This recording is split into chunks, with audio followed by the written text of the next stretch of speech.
जिला जींद से एक अच्छी क्रांतिकारी आवाज हमारी अनिल लाठर जी, वो मंच पर आए और अपने विचार रखें। कोने से आए हुए यहाँ पर सभी सरपंच साथियों व सरपंच बहने और हमारे प्रदेश के अध्यक्ष श्री रणबीर सिंह गिल जी सेमेन जी और हमारे जिला के अध्यक्ष सुधीर बुआना जी व जींद ब्लॉक एसोसिएशन के प्रधान जो यहाँ नीलम कंडेला जी के नेतृत्व में पहुंचे हैं, मैं उनका स्वागत करता हूं। और भाई साहब, ये आपको मैं बताना चाहता हूं प्रदेश अध्यक्ष जी, आपने ग्रुप में डालने का काम किया था कि 500 से ज्यादा सरपंच परमिशन नहीं मिली है, इसलिए वहां ज्यादा ना आए, ओनली सरपंच यहाँ पहुंचने का काम करें। मैं दावा और विश्वास के साथ कहता हूं, चाहे दाएं और बाएं आप जगह लगा करके देख लो, हम जींद के लोग इस पंडाल को भर देते अगर आप इशारा करते तो। और जो हरियाणा प्रदेश की सरकार ने जो आज के दिन सरपंच के साथ हालात पैदा करने का काम किया है, मेरी एक आपके चरणों में गुजारिश है सभी सरपंचों की, जैसे एक बूथ और 10 यूथ भारतीय जनता पार्टी के लोग अपना संगठन बना रहे हैं, इसी तरीके से सभी सरपंच सभी मेंबरों को साथ में लेकर के एक बूथ और 30 यूथ, उसमें चाहे महिला हो, चाहे युवा साथी हो, पुरुष हो, आप इस तरीके से बनाने का काम करो ताकि सरकार का कलेश काटने का काम करें। आने वाले समय में नजदीक आपके बीच में 1 साल के अंदर पार्लियामेंट का चुनाव होगा, क्योंकि भारतीय जनता पार्टी के उस भाई को भरम हो, पिछली दफा मैंने सरपंची करी है हरियाणा प्रदेश के अंदर, ओनली मुख्यमंत्री ने एक बार केवल मात्र मुख्यमंत्री कोष से पैसे देने का काम किया था। जो मुख्यमंत्री अनाउंस होती है, हर साल सरकार का बजट होता है, लेकिन मुख्यमंत्री को चाहिए कि हर साल अपने बजट में सरपंचों को देने का काम करे गांव के विकास के लिए। लेकिन मुख्यमंत्री ने, मनोहर लाल खट्टर ने 5 साल तो हमारी बीत गई, 2 साल का अरसा पीछे गैप में रह गया, उससे पहले 2 साल इलेक्शन आगे डिगा दिए थे। इन्होंने 7-8 साल के अरसे में केवल मात्र एक बार घोषणा करने का काम किया, कहीं 12 लाख, कहीं 13 लाख, कहीं 14 लाख जनसंख्या के मुताबिक वो पैसे मिलने का काम किया था। और वहां रमेश कौशिक जैसे लोगों ने तो कुछ सरपंचों के पैसे काटने का भी काम किया था। साथियों, आज के दिन हरियाणा प्रदेश के गांव को, देहात को पीछे धकेला जा रहा है। इस सरकार की नीयत में हमेशा से खोट रही है। ये उत्तर प्रदेश के अंदर ये सरकार चुनाव की लड़ाई लड़ती है तो हिंदू मुसलमान का नारा देती है, गुजरात के अंदर जाती है तो पाटीदार लोगों को लड़ाने का काम करती है।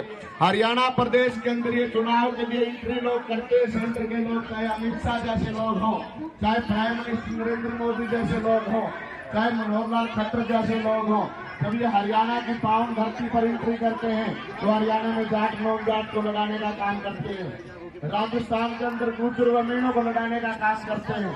इसी प्रकार से इन लोगों ने हर स्टेट के अंदर नब्ज पकड़ने का काम किया।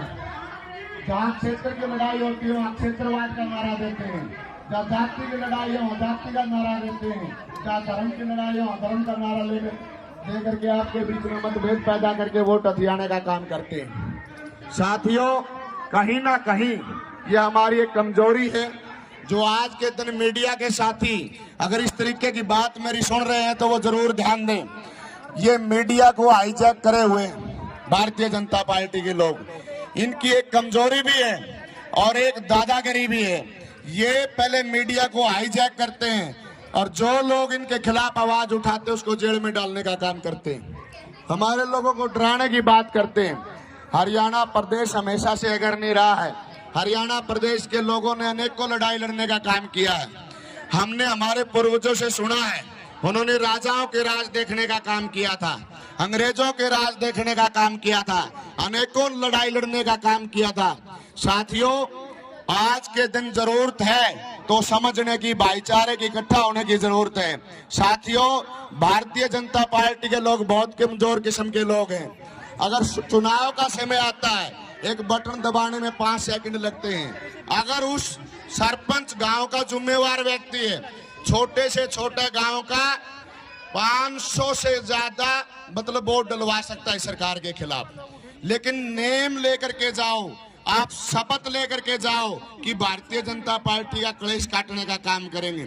चुनाव का समय आएगा, ये लोग आपके बीच में आएंगे, झोली फैलाने का काम आपके बीच में करेंगे, तरह तरह के झूठे वादे देंगे, पुरानी बातों को भुलाने का काम करेंगे। साथियों, आज के दिन भारतीय जनता पार्टी के लोगों ने, आपने देखा दिल्ली के बॉर्डरों पर किसानों को बिठाने का काम किया। ये भाई कोई नरेगा वाले साथ में बैठे हैं, कहीं कोई बैठे है, मैं गारंटी देता हूं जब पार्लियामेंट का चुनाव आएगा तो इस जंतर मंतर पर तिल गिरने की जगह नहीं पाएगी। हर व्यक्ति का बैनर लगेगा, चाहे कर्मचारी है, अधिकारी है, दुकानदार है, व्यापारी है, किसान है, मजदूर है, हर व्यक्ति को इस तरीके के बैनर लगवाने का काम ये भारतीय जनता पार्टी की सरकार करेगी। ये उद्योगपतियों की सरकार है, पूंजीपतियों की सरकार है, टाटा बिरला, दालमिया, अनिल अंबानी, अडानी जैसे लोगों की सरकार है। इसकी सरकार को चलाने वाले बड़े बड़े उद्योगपति लोग हैं। और नरेंद्र मोदी जो देश का प्राइम मिनिस्टर है, ये कहते हुए शर्म आती है। तो भाई जो मुकदमे दर्ज करते हैं, लोकतंत्र की हत्या करते हैं, उन नेताओं का मैं घोर विरोध करते हैं, हम घोर निंदा करते हैं। साथियों, पहले की सरकार देखी थी आपने, ये भारतीय जनता पार्टी की सरकार में वाजपेयी भी प्राइम मिनिस्टर बने हैं, बहुत अच्छा व्यक्ति था। हम किसी पार्टी के विरोधी नहीं है, हम किसी व्यक्ति विशेष के विरोधी नहीं है, क्योंकि उसकी सोच अच्छी थी। लेकिन जो प्राइम मिनिस्टर है, मैं गारंटी के साथ दावा करता हूं इसको अधूरा ज्ञान है, ये तानाशाही से सरकार चलाना जानता है। इसी तरीके से अमित शाह के जो हालात पैदा किए हैं इन्होंने, दिल्ली के अंदर आपने देखने का अवसर प्रदान हुआ है। चाहे केजरीवाल की सरकार भलाए हो, लेकिन केजरीवाल को भी दबाने का काम किया। जो लोग इनके खिलाफ आवाज उठाते हैं, मनीष सिसोदिया जैसे लोगों को जेल की सलाखें दिखाने का काम किया। साथियों, समय आएगा, ऐसा समय आएगा, पार्लियामेंट के अंदर विपक्ष में बैठने के लायक भी भारतीय जनता पार्टी और एनडीए की सरकार नहीं बचेगी। लेकिन समय लगेगा, उस समय में हमें बदलाव करने की जरूरत है, हमें साथ देने की जरूरत है। साथियों, कभी अगड़े व पिछड़े के नाम पर लड़वाते हैं, कभी जात व धर्म के नाम पर, कभी धर्म व मजहब के नाम पर हमारे बीच में बखेड़ा पैदा करके वोट हथियाने का काम करते हैं। भारतीय जनता पार्टी के लोगों से सजग और सबक रहना पड़ेगा। हमारे बीच में कोई एमएलए आपको मीठा बन के फोन करता है, वो ये सोचो अपना आने वाला समय गांव में घुसने के लिए जगह टोरा, वो आपका प्यारा या मित्र नहीं है। आपके बीच में अगर देवेंद्र बबली जैसे लोग आपके बीच में आते हैं, दुष्यंत चौटाला जैसे लोग आपके बीच में आते हैं या आपको सीधी कॉल करते हैं, तो चौड़ा होने की जरूरत नहीं, वो अपने स्वार्थ के लिए आपको कॉल कर रहे हैं। आप ये सोचने की जरूरत नहीं कि हमारी डिप्टी सीएम की जान पहचान होगी। उन लोगों ने हरियाणा प्रदेश का दलिया निकालने का काम किया है। तो मेरा सभी से आग्रह, एक अनुरोध है कि जो साथी, जो सरपंच किसी कारणवश हमारे से नाराज हैं या कहीं ना कहीं मिसअंडरस्टैंडिंग है, सरकार ने उनको मिसगाइड करने का काम किया है, तो मैं प्रदेश अध्यक्ष से कहना चाहूंगा कि प्रदेश अध्यक्ष जी हर जिला के अंदर जाकर के टीम बनाने का काम करें। उन साथियों को, चाहे ब्लॉक के प्रधान हो, चाहे जिला के प्रधान हो, चाहे आम जो एक्टिव सरपंच है, उसको समझाने का प्रयास करें, इस आंदोलन को गति देने का काम करें। मैं गारंटी देता हूं, आप अप्रैल के बाद ये जो गेहूं की कटाई है, उसके गेहूं की कटाई के बाद तुरंत रूप से आप इस आंदोलन को उठा दो, भारतीय जनता पार्टी की सरकार आपके कदम चूमने का काम करेगी। और मैं आपके बीच में कहना चाहता हूं प्रधान जी, कुछ सच्चाई कुछ कड़वी होती है, कुनीन की गोली का काम करती है। जो आपकी स्टेट की बॉडी है, कहीं ना कहीं आप इसको बैठ करके पक्की करने का काम करें। मुख्यमंत्री के आगे गिड़गिड़ाए नहीं, मुख्यमंत्री के आगे भीख मांगने की जरूरत नहीं। हम भीख देने वाले लोग हैं, लेने वाले नहीं। ये हमारे गांव का अधिकार है, किसी के आगे झुकने की जरूरत नहीं। मैंने देखा बहुत नजदीक से, मेरे को एक अवसर प्रदान हुआ था और वो भी सुधीर बुआना जी ने मेरे को अपनी जगह भेजने का काम किया था। मैंने उसमें बहुत नजदीक से देखा, कुछ नाजुक लोग हैं, वो नाजुक कली कह लो, नाजुक लोग कह लो, नाजुक सरपंच कह लो, उन लोगों को अगर ज्ञान नहीं है तो भाई बुरा मानने की जरूरत नहीं। उस हाउस में मत जाओ, आप उस हाउस में मत जाओ जो आप अपनी दबंगगिरी से उसकी मांग नहीं रख सकते हो। हरियाणा प्रदेश का मुख्यमंत्री एक अनपढ़ किस्म का मुख्यमंत्री है, मैंने बहुत नजदीक से देखा है। अगर उस मुख्यमंत्री पे हैवी होया जाए तो गारंटी देता हूं मुख्यमंत्री औकात नहीं, मुख्यमंत्री आपके सामने ना झुके। लेकिन मुख्यमंत्री की बातों में हम मिलाने लग गए, ये हमारी सबसे बड़ी कमजोरी रही है। मुख्यमंत्री को हर मुद्दे पे, हर बात पे गिरना चाहिए, चाहे वह देहात की बात हो, चाहे गांव की बात हो, चाहे शहर की बात हो, चाहे व्यापारी की बात हो, चाहे दुकानदार की बात हो। मुद्दा हम सरपंच का अवश्य लेकर के जाते हैं। मैंने एक मुद्दा उठाया था भाइयों, मेरी पिछली योजना में पीएम आवास योजना के पैसे संदीप प्रधान जी बैठे हैं पोरो में हमारे, वो आज तक पैसे नहीं डले। 10 भाई मेरी आवाज में आवाज उठाते तो गारंटी से वो मुख्यमंत्री झुकता। अगर नब्ज पकड़ने की जरूरत है, कहीं मुख्यमंत्री कमजोर है, उस मुद्दे पे क्यों नहीं साथ देते भाई? हमारी लड़ाई अकेले लड़ाई ई टेंडरिंग वाली लड़ाई नहीं, हमारी लड़ाई इनके विचारों के साथ है। हम किसी पार्टी के विरोधी नहीं, भारतीय जनता पार्टी के विचारों के विरोधी हैं। हम किसी व्यक्ति विशेष के विरोधी नहीं, जननायक जनता पार्टी के विचारों के विरोधी हैं, गलत नीतियों के विरोधी हैं। हम इनकी गलत नीतियों का विरोध करते हैं। अगर ये अच्छे काम करेंगे, अच्छी नीति लागू करेंगे तो उनका अनुसरण करने का काम करेंगे, वो भी हम इनको मौका देने का काम करेंगे। लेकिन ऐसी क्या जरूरत आन पड़ी? भारतीय जनता पार्टी के लोगों को गांव में जूते मारे जा रहे हैं। आज तो सरपंचों का मामला है, क्या किसान भी चोर थे? ये लोग हमारे को चोर बोलते हैं, ओछी मानसिकता की बात करते हैं, और ये विपक्ष के लोगों की सदस्यता रद्द करने का काम करते हैं। प्राइम मिनिस्टर जी, अगर सदस्यता रद्द करनी है तो आपके सांसद और विधायकों की करो।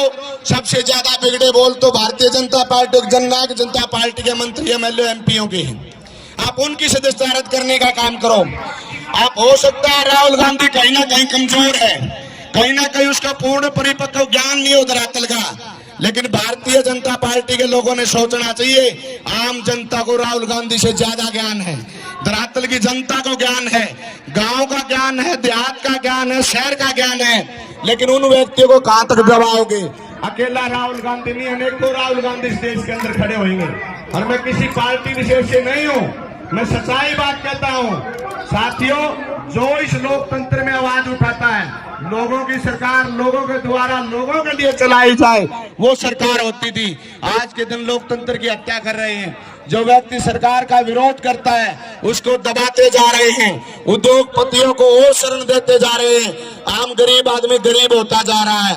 आज फैमिली आईडी ने अनेकों, मैंने ये मुद्दा भी उठाया था, हमारे प्रदेश के अध्यक्ष बता देंगे कि मैं कहां से दिव्यांग हूं। मेरी फैमिली आईडी में दिव्यांग दिखाया हुआ है। ये मुख्यमंत्री को मैंने बखूबी कहा था। एक मुख्यमंत्री को मैंने बखूबी ये बात भी कही, मुख्यमंत्री जी आप एससी-बीसी को आरक्षण देने की बात करते हो, आप एससी-बीसी को उठाने की बात करते हो। हरियाणा प्रदेश के अंदर जो लोग टेंडर लेकर के आएंगे वो दबंग किस्म के लोग होंगे। मैंने ये बात बखूबी रखी थी। 10-22 बात को समझते तो मुख्यमंत्री की बात दिमाग में आई थी। साथियों, एससी-बीसी के लोग भाई जो सोचते हैं कि आरक्षण लेकर के हम सरपंच बने हैं, गांव का विकास करेंगे, हर गांव में मैंने पिछली दफा देखा 30 से 35 लोग दबंग लोग टेंडर लेते हैं, उनके दूसरे पे पिस्टल होता है और वो सरपंच को गोली मारने की धमकी देते हैं, पित्तल भीतर तारण की धमकी देते हैं। क्या ये न्याय नहीं है? ये गांव की लड़ाई पैदा करने का काम किया है। गांव के लोगों को गलत मोटिवेट किया जा रहा है सरकार की तरफ से कि ये खाना चाहते हैं। अरे मुख्यमंत्री जी, हजारों करोड़ रुपए का घोटाला, 22 मील का घोटाला आपकी विधानसभा के अंदर उठा, एफड का घोटाला आपकी उसके विधानसभा के अंदर उठा, इसी प्रकार से शराब घोटाला आपके वहां उठा, रजिस्ट्री घोटाला विधानसभा के अंदर उठाया गया। हजारों लाखों करोड़ रुपया हरियाणा प्रदेश के चाट के बैठ गए। आप उसकी बात नहीं करते, गांव को सरपंच को अठन्नी देनी और खाने की बात करते हैं। आज के दिन कोई मीडिया के अंदर सभी सरपंच साथी ये बात रखें, मुख्यमंत्री को बताओ कितने मुख्यमंत्री को से किस गांव में पैसे देने का काम किया है। मुख्यमंत्री ने एक नया कानून पैदा कर दिया। प्रधान जी, हमारे 2 लाख रुपए की पावर थी जब हमने 4 संभाला था, उस 2 लाख को भी खत्म कर दिया। फाउंडेशन के अंदर 5 लाख दे दिया। आपके गांव का 50% पैसे का टेंडर लगवाना पड़ेगा, चाहे वो पंचायत फंड है, चाहे पीआरआई है, चाहे वेट स्कीम है, चाहे अन्य स्कीम है, कोई भी है। स्टेट फाइनेंस कमीशन का पैसा है, सेंट्रल फाइनेंस कमीशन का पैसा है, वो हमारे खाते में आता था, हमारे खाते में डलता था, हमारे गांव का विकास का पैसा था। शर्म की बात है, कई पंचायतों के तो मैंने देखा मेवात साइड में कई करोड़ की इस तरीके की पंचायतें हैं जो पंचायत का फंड है। क्या हम वो पंचायत का फंड सरकार को दे दें? फिर सरकार क्या मक्खी मारेगी, हाथ पे हाथ धर के बैठेगी? तो हम अपना पैसा ही सरकार को दे दे, हमारे को क्या देगी? फिर क्यों वाहवाही लूटते हैं, लेकिन हमारे अधिकार को भी क्यों हनन करते हैं? पैसा मुख्यमंत्री ने हमारे को देना नहीं, लेकिन हमारा पैसा भी क्यों छीन रहा भाई? ये इस मुख्यमंत्री की दादागिरी नहीं है? मुख्यमंत्री चाहे डिप्टी सीएम है, ये लोग बड़े चाटुकार लोग हैं, और स्वार्थ के लिए चाहे जननायक जनता पार्टी के लोगों के लिए सुन लो। इंद ब्लॉक से आप 50 लोग लेकर के आओ, 80 लोग लेकर के आओ, और उसकी संख्या काउंट करते हर ब्लॉक की, तो हम आप यहाँ पर जितनी परमिशन मिली थी उससे ज्यादा लोग करने का काम करते। अगर आप लोग हमारी जिम्मेवारी लगाओगे कि अन्य मेंबरों को लेकर के आना है, तो सरपंच लेकर के आएंगे। ये सरकार किसी को परमिशन नहीं देती, इस सरकार में किसी की परमिशन की जरूरत नहीं। जब ये सरकार हमारे प्रति रूल तोड़ रही है, तो हमें तोड़ते हुए क्या दिक्कत होती है? मुकदमे दर्ज करती है, करने दो। इस सरकार की नीयत में हमेशा से खोट रहा है, ये हर आदमी को दबाने का काम करती है। मेरे से पूर्व वक्ता मेरे बड़े भाई ने एक बात कही थी कि सरकार ने बहुत पैसे दिए। बड़े भाई, हो सकता है आपकी सरकार में कोई निजी सिस्टम हो, आपका कोई जिला के अंदर मुख्यमंत्री मेहरबान हो, लेकिन जिला जींद के अंदर कोई नया पैसा देने का काम नहीं किया। मुख्यमंत्री ने, मैं जींद की गारंटी देता हूं, रोहतक की गारंटी देता हूं। आप जिस तरीके की बात करते हो, रोहतक बनियाना गांव से मुख्यमंत्री आता है और उसका अगला गांव निंदाना है, वहां तो कोई नया पैसा दिया नहीं। और जहां मुख्यमंत्री का हाउस है करनाल के अंदर, जहां विधानसभा क्षेत्र से चुनाव लड़ता है, वहां कोई नया पैसा नहीं दिया। कैथल में कोई नया पैसा नहीं दिया। अगर आपका हल्का, मैंने पता नहीं कौन सा है, अगर आपको अलग से देगा तो मुख्यमंत्री, मैं उसके लिए दुआ करता हूं कि मुख्यमंत्री को अलग से कोई सपने आते होंगे आपके हल्के के, क्योंकि मुख्यमंत्री इतना निकम्मा आदमी है, वो पैसे ले सकता, दे नहीं सकता। उसकी सोच में हमेशा से कमी रही है। भाई साहब, पिछली दफा भी हमें आंदोलन करने का अवसर प्रदान हुआ।